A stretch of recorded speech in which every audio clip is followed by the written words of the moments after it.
All right, good afternoon, everybody. Good afternoon. I pray that everyone is well. This is Dr. Joshua Smith, and I want to welcome you all to Car Therapy. This is season 1, episode 2. And so, those of you that watched episode 1, I appreciate your support and want to welcome you back to our new episode. Those that this is your first time watching, I want to appreciate you as well for coming in and for viewing this live stream or the replay. So here's the deal, guys. I don't think I can see the chat. I'm using a new system, so I didn't figure out the chat feature just yet. So I'm hoping that I'm all good, I'm all clear, and that we are ready to go. Right? So I'm gonna just walk this thing out by faith because I can't see your comments. I do see how many people are here, so welcome you guys. But I definitely can't see comments. So okay, well, there we go. I can see a comment. I see a good afternoon. So good afternoon to you. So those of you that can comment, please let me know that you can hear me. So I didn't realize the comment was going to show where it's showing. So good deal. All right. Again, I hope everyone is doing well. It's a cold day here in Houston, but it's a good day. This is the day that the Lord has made, right? So I want to jump into this topic for this afternoon. A topic that is very near and dear, a topic that is very necessary. And so the topic that we're going to be dealing with in car therapy today is self-care. Okay, so we're going to be talking about self-care. Self-care is one of those things that is talked about often. You see a lot of people posting about self-care. It's become something that we call pop culture. It's very popular in pop culture, popular culture. And so everyone is talking about self-care. There are a lot of things out there about self-care. But today, as a clinician, I want to give some clinical insight as well as some practical tips and advice as it relates to practicing good self-care. So if you're watching this, particularly on Facebook, please share this broadcast to your page. I greatly appreciate it. Tag someone in that you know needs to see this. If you're watching via YouTube, copy the link, send it to somebody, and let them know that we're talking about self-care today. All right. So I want to start this way. I want to start by talking about the need for self-care. Why is it that we need self-care? Well, if you look around you in the world that we're living in right now, particularly those of you that are in this country, the United States of America, you are seeing what is happening in our world. You're seeing what's happening in politics and government. You're seeing what's happening in just the climate of our country. And so that is really a good opportunity for us to make sure that we're taking care of ourselves. So I want to just toss that out there, first of all, that self-care is really about taking care of yourself. It's about making sure that you're good, making sure that you're okay. We can become so encumbered and weighed down, bogged down with everything that is happening around us that we forget to really check in with ourselves and make sure that we are okay. And so that's how I'd like to start this, that self-care is a very important topic specifically for now, specifically for what we're seeing and what we're going through in this country. It's good to just unplug and reset. Somebody type that for me. Unplug, reset. Unplug, reset. It's good to take those moments to unplug and to reset. with everything, it's a lot. It's just a lot that's happening. On top of that, you may have things going on in your personal life. You have things going on your job, in your business, with your children, all types of things that are happening, and life doesn't stop, right? We know that life just keeps going and going and going. I saw a post somebody made, that life is about, saying something to the effect of it'll get better tomorrow, or, my calendar will clear up, things will ease out, smooth out tomorrow. And you just keep saying that over and over again until things don't smooth out and you just out of here, right? So, and I said that to say that life just keeps going. It keeps moving without our permission. It's not going to stop because we're dealing with something. Life just keeps going. And so we have to make sure that we are intentional about our self-care. So, I mentioned pop culture earlier, and I want to speak to that again because when you hear about self-care a lot, particularly online, influencers, all of that, people are always talking about a self-care day. How many have ever heard that before? Self-care day. I need to take a self-care day. Some organizations that you work for, corporations, they may call it a mental health day. Well, here's the thing about that. There are 365 days in an average year. So what you're telling me is you're only going to take one day for your mental health. You're only going to take one day to practice self-care. Absolutely not. So I understand that there are times that we just need the day, right? We need the day to just pull back, to, like I said, unplug, reset. I totally get that. But self-care is not a day. Self-care is a lifestyle.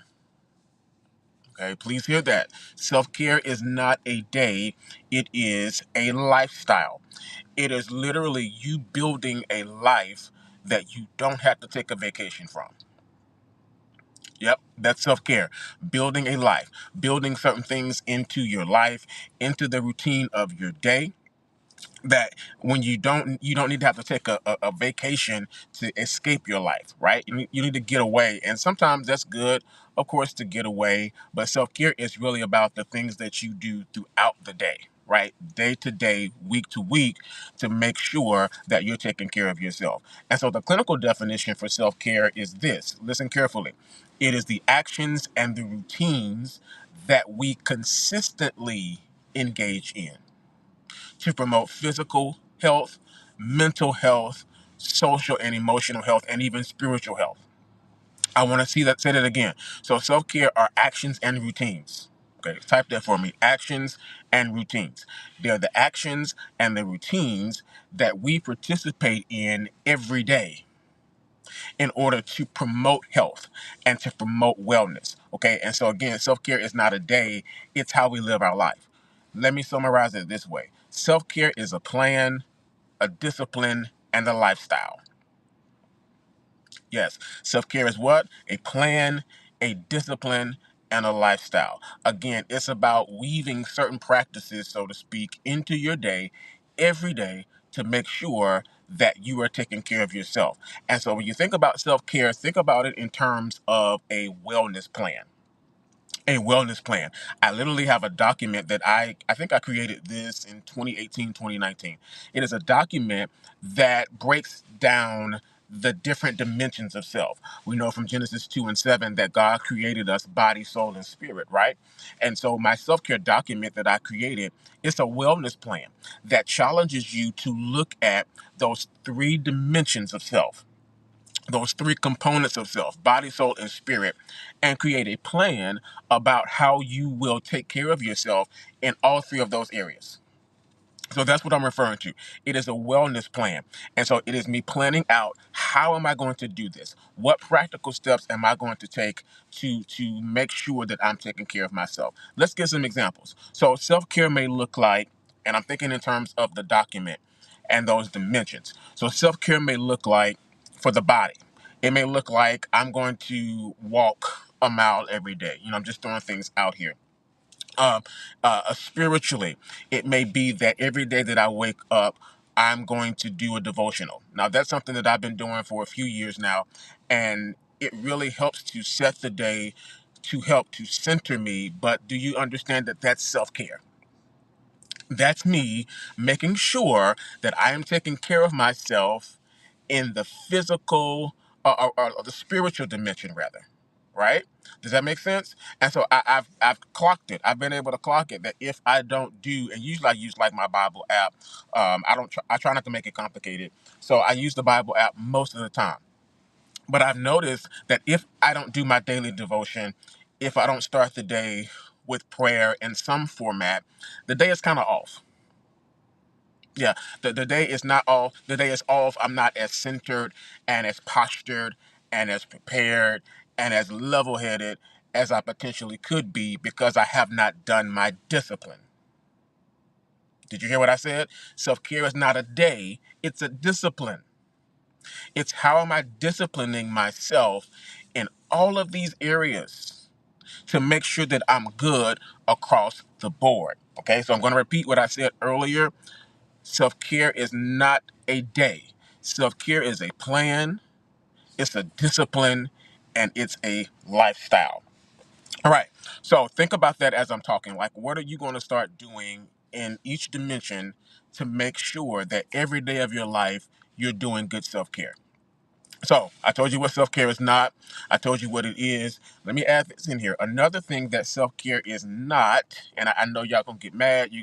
Yeah, you may log out. I don't know, but I'm trying to help. Self-care is not bubble baths, massages, spa days, etc. That is not self-care by itself. So listen to what I'm about to say. Those things could be a part of your self-care plan. Yes? But in and of itself, a spa day is not considered self-care. Remember the definition of self-care. Self-care is the actions and the routines. So if you say, I'm going to go to the spa, I'm going to get a massage, whatever it is, I'm going to do that every other week. Okay, that is now part of your self-care plan. But that in and of itself is not self-care because you know what happens? We often confuse self-care with self-indulgence. Aha. Let's park there. We often confuse self care with self indulgence. What's the difference? Self care is I'm promoting my wellness, I'm making sure that I'm good, I'm postured correctly so that I can do whatever life demands, right? Whatever my job demands, whatever my family demands, right? I'm making sure that I'm putting my oxygen mask on first before assisting other people. Yes? So I'm taking a temporary pause. Hear what I'm saying? I'm taking a temporary break. I'm pulling back so that I can now relaunch and continue to do what I need to do.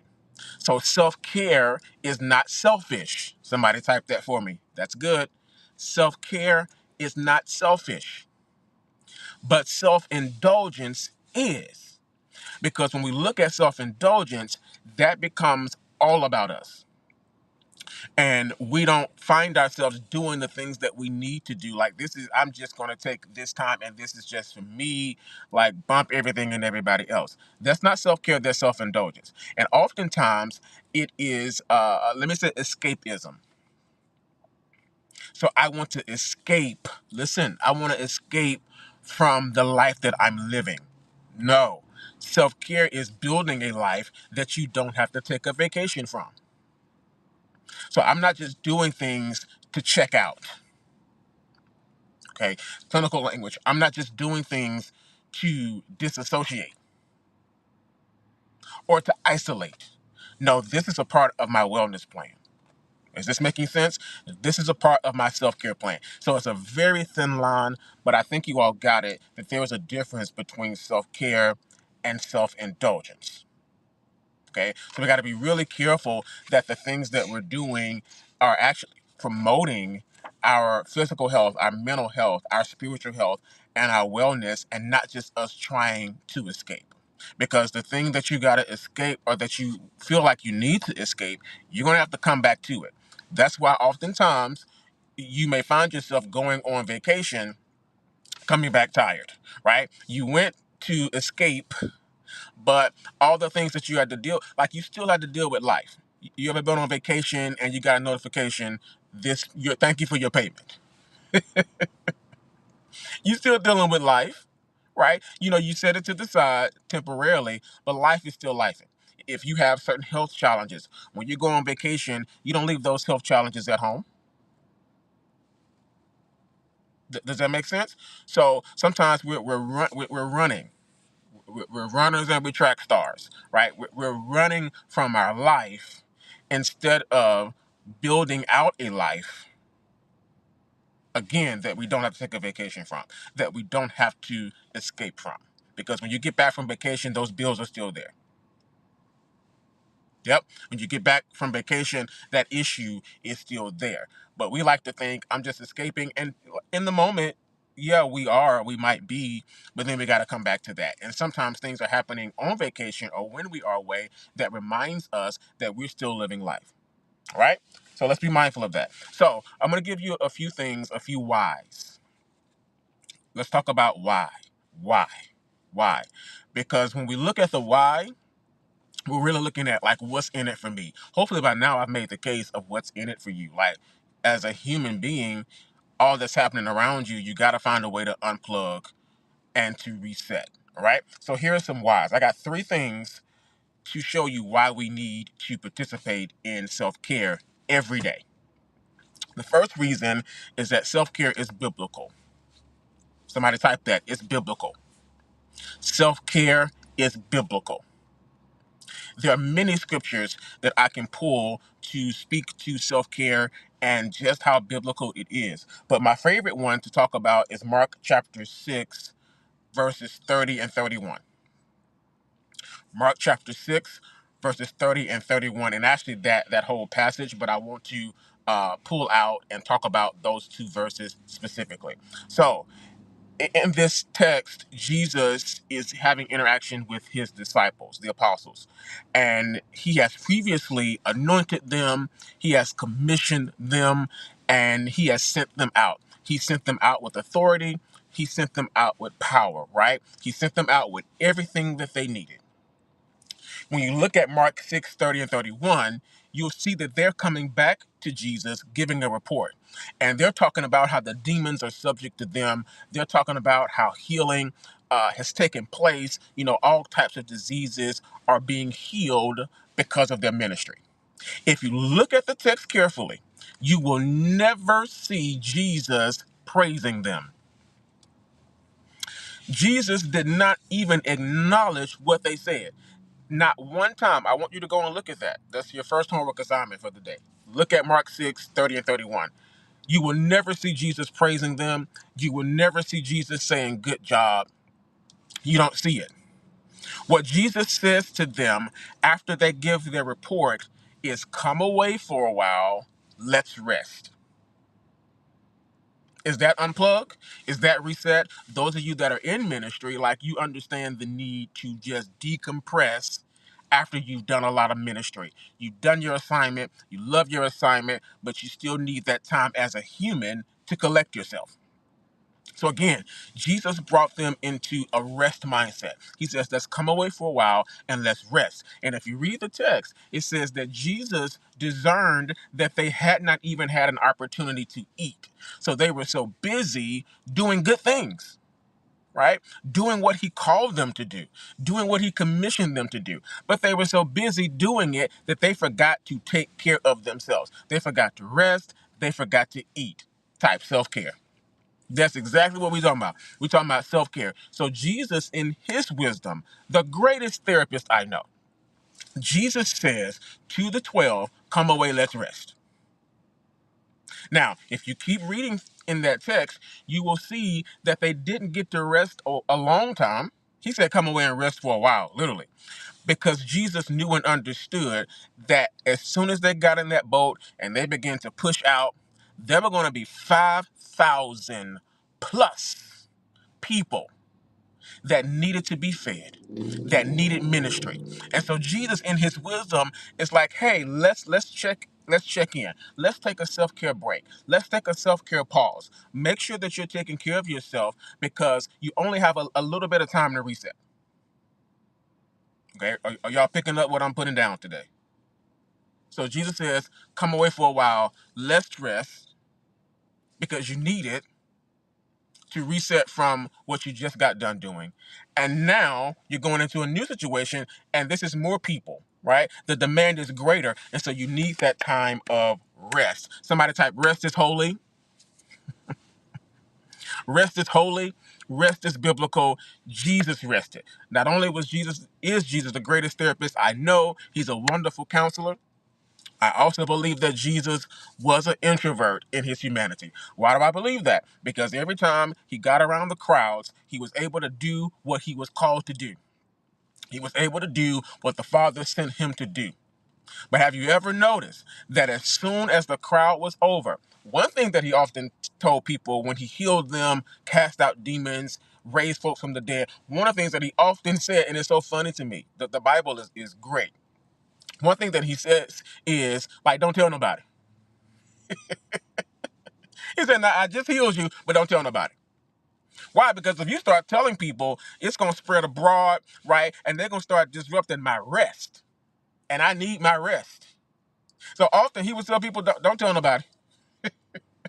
And that's the funniest thing to me. Because we understand that people are going to be people, people are going to people. So they're going to tell somebody this miracle that just happened. But he was so low key, he like, don't tell nobody. Also, if you notice that when he got done with those crowds, those ministry assignments, he went away, and the Bible often talk about him praying to his Father, spending time with his Father. He even got away from the disciples, his crew, his students, his mentees. He even got away from the three, the close, the inner circle. He pulled away to have his audience of one. Are you catching that? So study the man. I do believe he was an introvert in his humanity.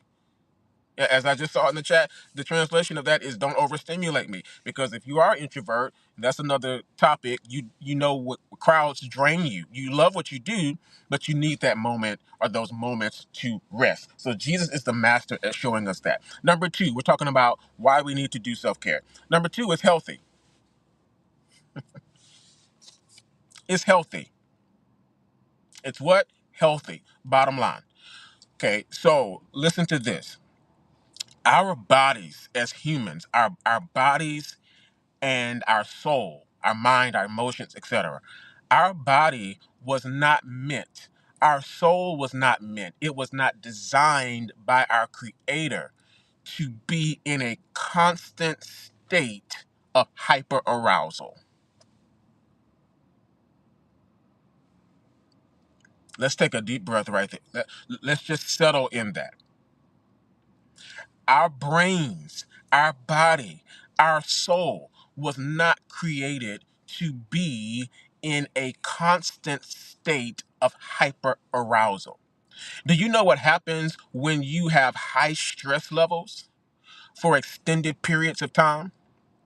When you have high stress levels for extended periods of time, it causes health problems. It causes inflammation in your body. It causes sinus and allergy flare ups. This is the mind body connection. And so, self care, this is why we need to do self care, because self care comes in and say, hey, let's practice pause. Somebody type that in the chat.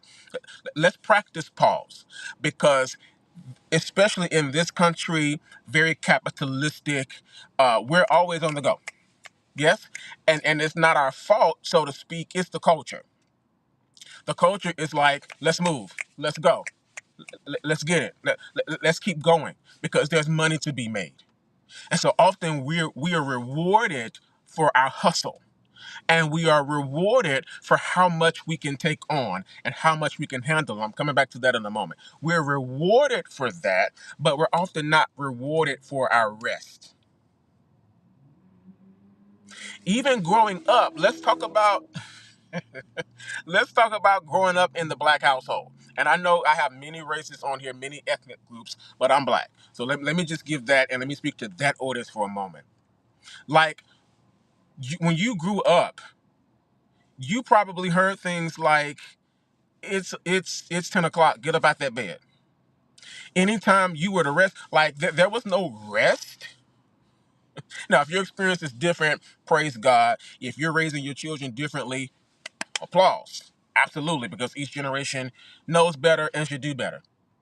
But it's like sit down and rest. What is that? And watch this. Don't be sick. If you are sick and you laughing, come on, because when you sick, it's ginger ale, it is Young and the Restless, it's chicken noodle soup. Ain't no sitcoms, ain't no laughing. Because if you laughing, you could have went to school. Now I need y'all to help me in the chat. Don't leave me here by myself. This is that generate, because sometimes we're calling things generational curses that is actually generational trauma. So even in some of our cultural things, we feel like we always have to be on the go. Because if you sit down, you're lazy. If you let like you in the bed in the middle of the day, what is that? Get up, find something to do. You depressed? Depress them dishes. Like there's no room to be sad. There's no room to just relax, to just unplug. And many times, all the time, as children, you still need that, right? You're still a human being. So we have to examine, because when we examine these things, we begin to see, oh, maybe that's why I can't take a break. Maybe that's why I don't do vacations. Maybe that's why I always have to be moving around. And sometimes that's trauma. That's a trauma response. Oh, car therapy is therapy today. I'm not your therapist, but this is extremely therapeutic, I believe. Yeah. So you have to examine your mindset as it relates to self-care. And it's, again, as I was saying, sometimes it's a trauma response. Because what happens when you experience trauma? When you experience trauma, your brain, your body is always in that state of hyper arousal, hyper vigilance, on edge. That's trauma. I must say it again, that's trauma.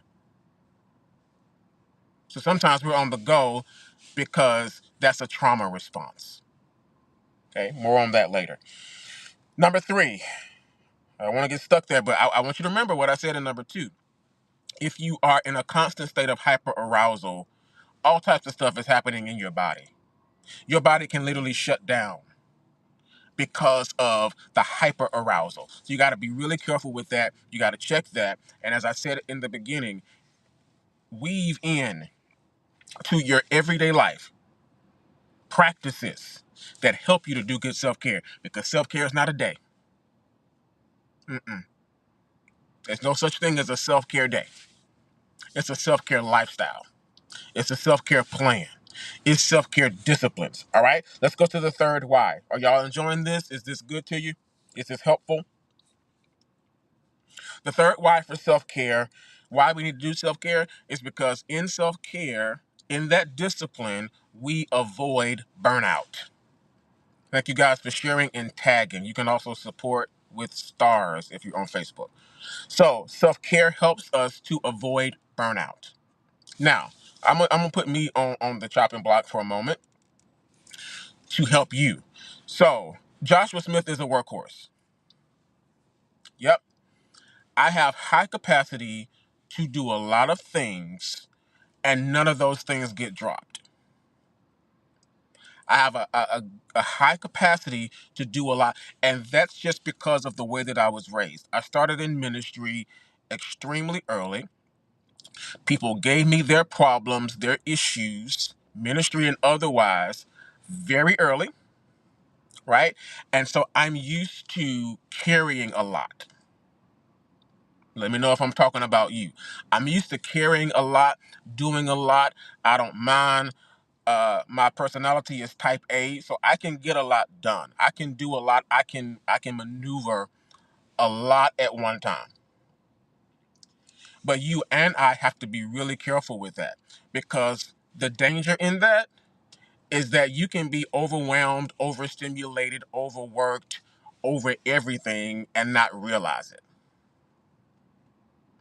because that part of your brain is just not activating. Like, you just doing what you do. Okay. And so this is, I remember, forever First Lady, Michelle Obama, she talked about Barack Obama, President Obama. And she described him, when she said this, I don't remember how old I was. When she described him as a plate spinner. Okay. So if you want to understand what she was really saying, like get an image of a waiter. Like you ever had a really good waiter that is serving you and other tables and they come to the table with like plates all up and down their arm. They got plates on this side, plates on this side. They calling out orders. Who got this? Who got that? Who got the chicken? Who got the steak? Okay, this is for you. Like they're able to balance all of that. They're good. They're skilled. That's what they do. And so she described President Obama as a plate spinner. Like he's able to balance and to spin all of those plates at one time and nothing gets dropped. So when I heard her say that many years ago, I felt really seen because that's been my life and I enjoy that. But here's what I want to encourage you to do. Yeah, by memory. Here's what I want to encourage you to do, and something that I have to remind myself of. I actually just did it the other day. Take some things off your plate. I'm talking to the people who are perhaps like me, who have watched this. You've always been responsible. Can we talk today? Can we talk? And there's nothing wrong with that. Again, you enjoy it. But I want to talk to you. Like you have always been responsible. You've had responsibilities before you had a driver's license. Imagine that. Learn how to take some things off of your plate. One of my mentors said to me many years ago, he says, I want you to take some things off your plate and leave room for dessert. Catch the analogy. Take some things off your plate because sometimes, come on, let's talk about natural eating. And I just posted a plate last night and wasn't no room on there for nothing. So if you have all of this on your plate, sometimes you look at that plate and you say, oh, that's empty. There's an empty spot. I have been guilty of looking at my calendar and saying, oh, there's an empty spot. We can put that there. Instead of saying, no, there's an empty spot. And guess what? We're going to keep that empty. Can I fill it with something? Yes. And it ain't nobody else filling it. It's me. I'm not talking about nobody. I'm talking about me. Can I fill it with something else? Absolutely. Is there something else that needs to be done that could be put there? Absolutely. But the boundary now says, I'm at my limit.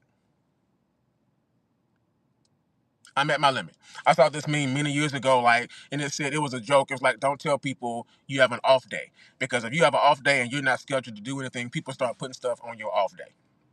And that's kind of what I'm talking about, right? But I'm not talking about people doing that. I'm talking about you. I'm talking to the type A people. I think we need our own support group. I'm talking to the type A right now, the plate spinners, the get it done, the to-do list people. I love my to-do list. I can't survive. I'm being dramatic. I can't survive without my to-do list. I love my to-do list. But sometimes on that to-do list, it needs to say rest. And rest doesn't mean sleep. It just means that you're ceasing from movement. Okay? So again, don't look at your calendar, look at your day, or look at that plate and say, like, I got to put something here. No, you can leave an empty space there. Is this helpful? I hope so. I hope so. I threw out a word earlier and I want to come back and get it for this point number 3, boundaries. Everybody type boundary, boundary, boundary. So we know a boundary is a fixed limit. That's the literal definition. It's the fixed limit. It's the line that you don't cross, like I'll do this, but I won't do that. And boundaries aren't mean. You're just saying this is, I'm at my limit. Okay? Or this is what I can do or can't do at this time. Boundaries. Here is how I describe boundaries. And I've been telling clients this. And you can take this for yourself, put this, jot it down somewhere. The greatest form of self-care is boundaries. The greatest form of self-care is boundaries. Now, if you're the person that always brings the potato salad to the family reunion, you always bring the banana pudding to the fellowship dinner at the church. Self-care looks like I've had a long week and you asked me to do this Friday night, Saturday night.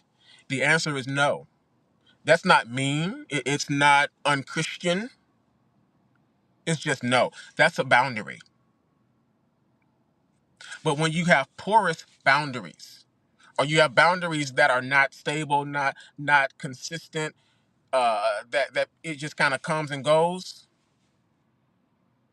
When you have porous boundaries like that, you'll be up to midnight on a Saturday night doing the potato salad. But the boundary is no, not at this time. No, I can't do it. Again, I'm not talking about being mean, being nasty, because there's a way to say things. I'm not talking about just that negative energy. So I'm not talking about any of that. I'm not giving us a license for that. But what I am saying is that sometimes to communicate the boundary, you just say no. Like, no, I'm unable to do that in the nicest way. That makes sense? Okay. So that's a boundary. But the greatest form of self-care is boundaries. At my limit, I can't do that. I can't add that. Now, if you're type A, you're gonna try to get it done. If you're a people pleaser, maybe that should be another car therapy, because that's a whole nother direction here.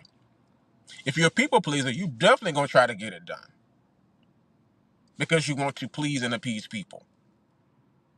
Okay, where did you learn that from, and how is it working for you?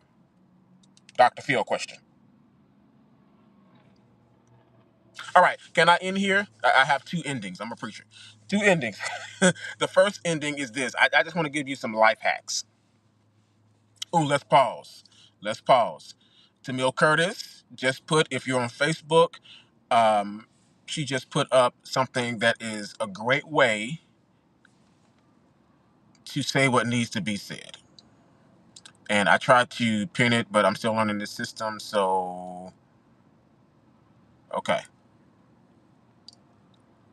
Y'all bear with me. Your comments are coming quick. Okay, there it is. Does everybody see that? So you can see that on Facebook. You can see it on YouTube. You can see it in replay because I've highlighted it. Her favorite is, I'm sorry, I don't have the capacity for that right now. Okay. I love it. You can be a high capacity person, but not have the capacity for it at that time. Right? Very good. Thank you for sharing that because I have used that before. So here's some life hacks. Here's some life hacks. Just some tips. A schedule your rest. Okay, schedule your rest. We're talking about how to do good self care. Schedule your rest, particularly if you have very busy schedule, very busy days. You have a lot of responsibilities. Okay, you have to schedule your rest. I forget what year I started doing this, but it was like when I was first learning about self-care. Maybe it was 2016, 2017. And what I began to do, again, I was just starting on this journey, just learning the things that I'm teaching you now. One thing that I had to do, I had a paper calendar, and I would write in that paper calendar the word rest. So I had the paper calendar with the blocks for each day. So I would literally write in big letters, rest, to remind myself to just kind of pull back and take the rest that I need. Because I realized that if I didn't schedule it, it wasn't going to get done. Okay? So schedule your rest. Calendar your rest. Let's say it that way. Calendar your rest. Like you calendar everything else, calendar your rest. Okay? And I'm not perfect at that. Healing is not about perfection. It's about growth. So I'm not giving you this information as if I have arrived, but I have gotten to a certain point with this to be able to share this with you today. Okay? So I may be further along on that journey than you are. So schedule the rest. I saw someone say that I communicate to friends and family that I'm offline on Sundays. That's great. Let's go back to boundaries, because if you're going to have boundaries, these need to be communicated boundaries. Okay, so back to the potato salad. You don't just show up. I'm just using that. You don't just show up to the service without the potato salad. Who did you tell? Did you communicate with somebody? If it's appropriate, did you schedule for someone else to do it? Like, you just don't show up without it. No, you got to communicate what your boundaries are. Okay, because we can't read your mind, so you have to let people know, and we shouldn't have to. So you should let people know, like, hey, this is what I need. This is what I can do. This is what I can't do. Okay, so thank you for that comment, because it spoke to the need for communicating boundaries. Excuse me. So schedule your rest. Schedule your downtime. That person mentioned Sundays. I do that on Mondays. I've had this saying for a few years now, and sometimes things come up and I don't get to do it to my fullest, but I still do it. The saying is, Mondays are for me. Now, that was more so when I was like actively pastoring a church week to week, along with all the other stuff that I do, right? And so Mondays are for me. That's my day. Don't schedule anything. I was really firm about that boundary too. Don't call me. Don't text me. Don't send a pigeon. Don't do nothing. Don't even think about me on Mondays, because it's my day to Mondays are for me. I need to recharge. I need to reset. So I'm not always able to do that again to its fullest. Like, the whole Monday can't be mine, but some parts of it can. So there's some meetings, like, I don't normally schedule meetings on Mondays, and most pastors don't. Okay, so that's just an example. But you got to get it in where you can. Okay, so now I'm in overseer mode. I have, a campus pastor. I have um, um, other pastors that submit to me all of that. So sometimes I'll see a spot on Monday and I say, let's meet on Monday. And I'm perfectly good with that. But when I'm meeting, watch this, I'm generally meeting from my bed. Or, yeah, I'm not in the office. I don't have an office right now in this city. I'm not in the office or anything like that. So I'm just giving you some tips on how you can do this. Okay. So my Monday meetings are really laid back, and I'm trying not to schedule anything in the nighttime. All right. The second life hack tip that I want to give you guys is find things you enjoy. Find things you enjoy. Because again, the self care is not just the rest part of it. It's not just about sleep.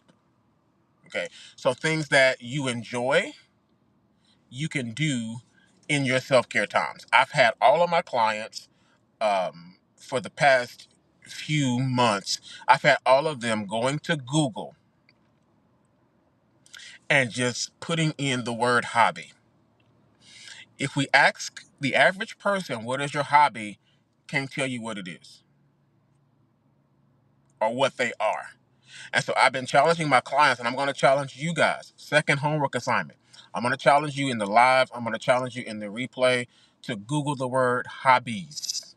Do it plural, hobbies, and just find some things that pique your interest, right? That you might want to try, and that is a form of self-care. For me, it used to be photography. That was in 2020. Yeah. So it was photography.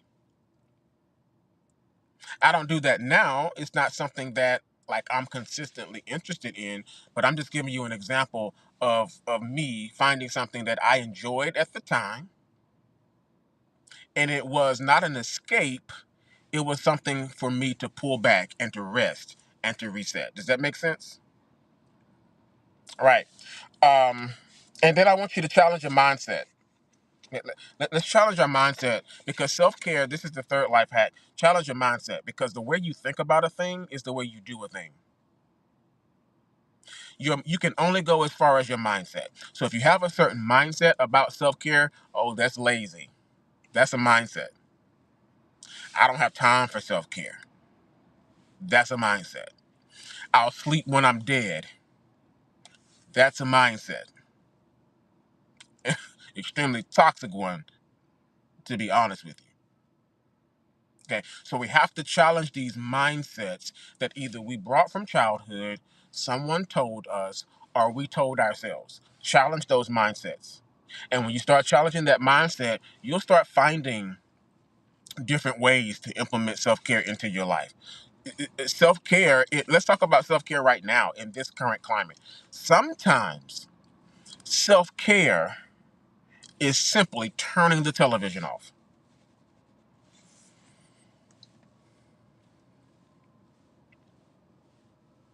When you find yourself, let me say this from a Judeo-Christian perspective. Yes? When you find yourself being consumed with the news, overwhelmed by the news, in fear because of the news, you know you need to pull back. Because now that's an opening. God has not given us the spirit of fear, but a power of love and a sound, well-balanced, disciplined mind. That's Amplified Bible. So sometimes you got to check in with yourself, okay? That's self-care. Check in with yourself. Because if you're consumed by it and it's now producing in you, your consumption has produced a fearful spirit, you got to check that. Like maybe I can't watch, and I'm a news person, right? Um, but I start to notice years ago that it's the same news on loop. Y'all ain't got nothing new. Every now and then it's breaking news. And I took breaking news off my phone. Like it doesn't exist. Because I was getting so many alerts talking about breaking news. And I'm like, this ain't breaking. Plastic straws is not breaking news. Plastic versus paper straws, and I'm just using something. But that ain't breaking news. So I had to remove all of that so it's not constantly feeding into my soul and feeding into my spirit. That's me taking care of me. Social media is the same way. And it is, to me, it's analogous to the television. It's just a bit more personal, right? But sometimes we need to take a social media break because there's news constantly on social media. And now I forgot who I was listening to. I do podcasts and audiobooks and that type of thing. But I forgot who I was listening to. They said that now we know we're having a lot of issues with airlines and aviation, not just in this country, but around the world. So what people started doing in these social media streets is pulling up old news stories of old plane crashes and old plane incidents and putting it in their feed as if it was something that had just happened. All that's inciting a spirit of fear. It's causing our soul to be troubled. And so if you're constantly putting that in, it sometimes wears on your judgment because you're not able to tell, like, if this is an old news article or if this is something that's happening right now. And sometimes you just got to do a little investigating, click on it, and you see, oh, this is from 2008. But do you see how social media is all about dopamine? And that's another car therapy subject. It's all about hits of dopamine. So people that are content creators and people who are in that space, and I'm not knocking that, we need that. I'm on social media right now. But those that have evil hearts and evil spirits, they're going to play on that. So if they see something that is in the news cycle, they're going to start feeding our timelines. They're going to start putting that in the algorithm to keep that at the top. And I often say the devil is in the algorithm. All right. Last thing is therapy. Did you know that therapy is self-care? Think about that wellness plan. Under the soul dimension, you can put therapy there. Going to therapy, dealing with things, talking through things, that is a form of self-care. So here's my ending. I hope this has been good to you today. My ending is reflection questions. So these are things that I want you to take, and I want you to think through these things. The first reflection question is this. What ways will I implement self-care into my lifestyle or into my life? Okay. First reflection question is for you to think about, right? In what ways or in what way will I implement self-care into my life? How will I weave these concepts into my life? All right. So think about all that I've taught and answer that question for yourself this week. The second reflection question, and this is my last one, what mindset is stopping me from practicing this discipline? What mindset is stopping me from practicing this discipline? You got it? Let me give them to you again. Your reflection questions that you're to take from this live today are as follows. In what ways will I implement self-care into my life? Second question, what mindset is stopping me from implementing or practicing this discipline called self-care into my life? All right? So think about that, chew on that. Again, I hope that you guys have enjoyed today. We talked about self-care. To summarize, it is not a day, it's a lifestyle. It's a plan, it's a discipline, it's a lifestyle. Self-care is not selfish, self-indulgence is. Make sure you're checking in with yourself, that you're taking care of yourself. And I'll say this in closing, self-care is about being good to you. So while you're being good to everyone else, which is great, while you're serving well, also ask yourself, how can I be good to me? How can I be good to me so that I can be good for my purpose? I can be good for my assignments. I can be good for my family. I can be good for my ministry. Does that make sense? We have heard that we cannot pour from empty pitchers. We've heard that, right? You can't pour out what you don't have. So you can't pour from an empty pitcher. But I submit to you in my going that you also should not pour from a contaminated one. So self-care helps us to deal with those contaminants, to unplug temporarily, to reset, and then get back on assignment. All right. Thank you guys for being here today. Thank you for watching the replay again on Facebook. You can support this broadcast with your stars. Right. I'll see you guys next time. But until next time, be well.